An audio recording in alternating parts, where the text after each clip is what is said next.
Hello friends, வணக்கம் friends. பார்த்திங்கன்னா கோயம்புத்தூரில் நல்ல மழை. இப்போ தான் வேலை முடிஞ்சு போகிறேன் ஃப்ரெண்ட்ஸ். உங்கள் ஊர்லெலாம் மழையா என்னன்னு சொல்லிவிட்டு மறக்காமல் கமெண்ட் பண்ணுங்கள், லைக் பண்ணுங்கள், மறக்காமல் சப்ஸ்கிரைப் பண்ணுங்கள் ஃப்ரெண்ட்ஸ். நைட்டு டின்னர் சப்பாத்தியும் முட்டை கிரேவி ஃப்ரெண்ட்ஸ்.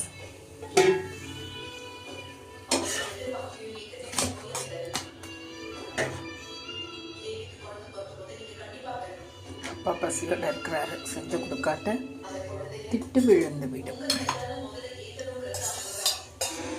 ஸ்கூல்லேருந்தே வரவே 6:30-7 மணி ஆயிடுச்சு ஃப்ரெண்ட்ஸ்.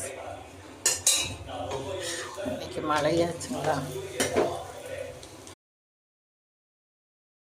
ஃப்ரெண்ட்ஸ். இங்கே பார்த்திங்கன்னா சப்பாத்தியும் முட்டை கிரேவி. வாங்க ஃப்ரெண்ட்ஸ் சாப்பிட்லாம். அப்புறம் பார்த்திங்கன்னா மழைனால இது இஞ்சி டீ, மழைக்கு இதமாக இருக்கும் குடிக்கிறதுக்கு. அதனால் இஞ்சி டீ ரெடி பண்ணியிருக்கேன்.